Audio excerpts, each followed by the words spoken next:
এই তুমি ছাদের উপরে এই আমাকে ডাক দাও নাই কেন?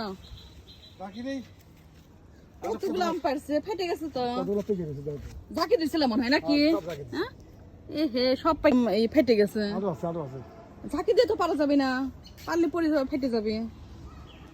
এই যে ছাদ থেকে আম পাড়তেছে, আসলে এখন কিন্তু সব আম পেকে যাচ্ছে। তো আমরা যে এই গাছটা থেকে অনেক আম পাড়া হয়েছে, এখন যে এই গাছের আমগুলো পাকা শুরু করছে। ঝাঁকি দিও না, এই কোটা দিয়ে পারো, পড়ে গেছে নিচে পড়ছে। ভিজে পড়ছে ঝাঁকি দিও না, ঝাঁকি দিলে পরে হচ্ছে আম নিচে পড়ে গেলে একদম ফেটে যাচ্ছে, যে সব আম ফাটা ফেলছে। আমাকে ডাক দাও না কেন? এই যে রোদে দিছে। আসলে এই টাইমে এখন এই আমটাগুলো কিন্তু বানায় রাখলে পরে খেতে খুব মজা। বৃষ্টি হবে, বসে থেকে থেকে খাবো, খুব ভালো লাগে।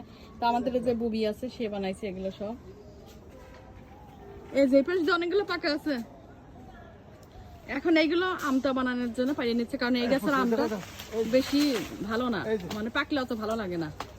দেখি কি পাইলে। কাঁচা অবস্থায় আমরা পাইলে তো অনেক আচার বানাইছি এই গাছ থেকে। এখন হচ্ছে এই যে পাকার পরে বেশি মিষ্টি না, তো আমটা বানানোর জন্য পারতেছে। নিচে পড়ছে নাকি? নিচে দুইটা পড়ছে। ও নিচেও ফেলে দিছো? ঝাঁকি দাও, একটা ঝাঁকি দাও। আসলে ওই দুইটা গাছ কিন্তু হ্যাঁ ওই যে খিসা হ্যাঁ হ্যাঁ পাইকি আছে, ওটা আমরা তো পালা ভাবে আনা যাবে না।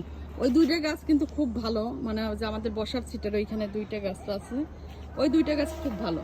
ওই যে ওই দুইটা সামনের ওই দুইটা, আর এই দুই গাছটা বেশি ভালো না, আমরা আচার বানাই, আর এমনি পাকলে অত ভালো লাগে না আমগুলো। তো এই যে কতগুলো পারা হলো, এমনি আমগুলো কিন্তু অনেক বড় বড়।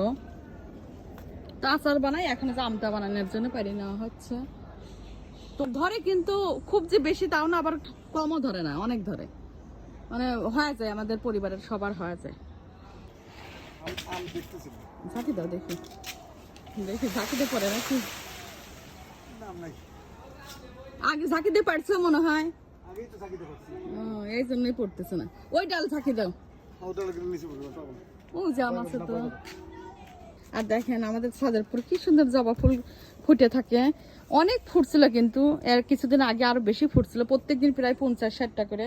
তো এখন একটু কমে গেছে, ফুল ফোটা কমে গেছে। তারপরেও দেখেন যে কত কলি আসতেছে।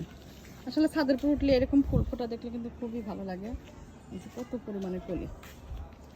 আবার কাজ করবে নাকি? ওখান তো সংসারে অনেক কাজ করে দেয়, আসলে এটা মানতেই হবে। যে কাজগুলো আমার করা লাগবে সেই কাজগুলো অনেক কাজও করে দেয়।